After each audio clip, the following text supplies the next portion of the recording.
Hey, this is Frank Yosa with another edition of the Frankly Real Estate Cam, and today I'm going to talk about how to do short sales. I know you might hear 1,000 different ways to do it.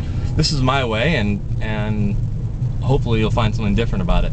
First of all, I for the most part won't do them, so no need to email me asking me if I want to do them, because there's too much of a pain in the neck with so small chance of actually being paid. If you want, you can email me. I might know somebody in your area that would be willing to take it on, but for the most part, it's, unless you want to pay me up front, which I'm sure you don't, it's not going to be worth my time. But I would like to give you a secret of how I helped someone recently, another agent, close a short sale. He did a lot of the work, but I think I helped with one crucial element. One of the main problems with short sales is the chicken before the egg phenomenon. The banks won't consider any offers, so they don't. When a listing agent puts a price for the property on the MLS, they don't know if it's approved by the bank. So if it's not approved by the bank, it scares buyers from putting in offers, because read the other blog and other videos and watch the other videos about how only 5, 10, 15% of short sales close. So buyers are just avoiding them like the plague unless it says bank approved. Well, how do you get bank approved? Because you go to the bank and say, hey, will you approve this list price? They say, well, show us an offer. Well, I don't have an offer because you won't approve a price. So what do? I recommend you get an offer. How do you get an offer? Doesn't matter what that offer is. Find some investor that will offer 50% on the dollar. Yeah, there's nothing wrong with that. It's an actual real offer that the investor will buy it for 50 cents on the dollar. So you submit that offer before you list it on the MLS. Now, different banks might have different rules about that, but yes, before you list it on the MLS. Because once you list it on the MLS, everyone hears about it, they see it's a short sale that's not approved, and it goes off the radar, and to contact them again, you'd have to spam every single realtor. So before it goes on the MLS, you have an investor put in an offer, and then the bank goes through their 2 to 4 week process of getting, checking out the price and getting comps, or something called a BPO, broker's price opinion. And then, they say, oh wow, this offer is way too low, but we'll do this price with a counter offer. Well, this price, one might see that as being a bank approved price. So now you actually have a price that you can put on the MLS and say that it's bank approved. Now you've got to watch out for the technicality of what approval is, but you just disclose fully exactly what happened to the buyer agents so that they know before they put in the offer what you mean by bank approved. And the chances of you actually getting this through are much higher, because you're going to get more offers because they're not scared to offer, and you already know what the bank is willing to take. Now remember that seller subsidies, you got to watch out for seller subsidies, because the banks only care about their net. So if they say 450K is their counter, don't go getting these 450K offers with 20K seller subsidies and say, oh, but it's 450K. So don't do that.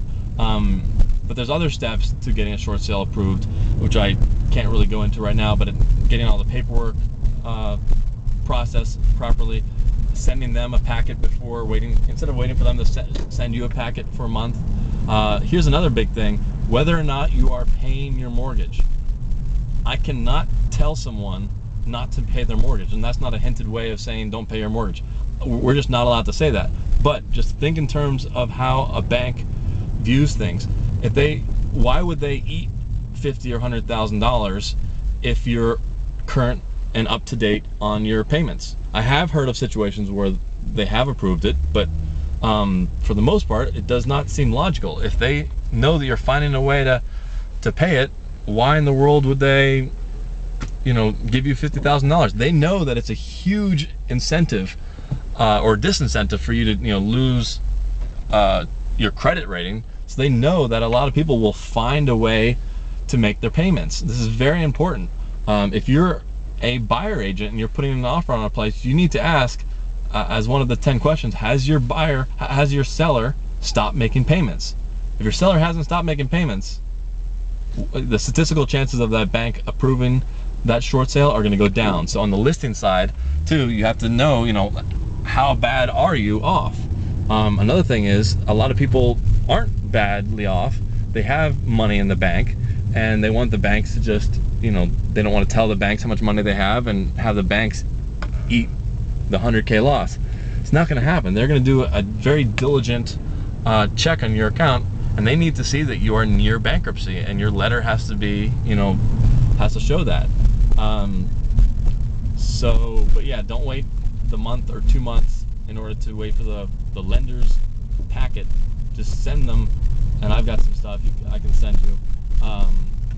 Send them the entire packet of, the lender might ask for 5 specific things out of 10 that are available out there. Like, I don't have the list right now.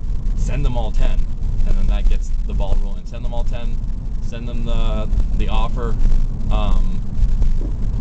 and I think that's the best way to do it. And I did help a friend, realtor, recently by giving him a 50% lower offer. The bank came back, countered.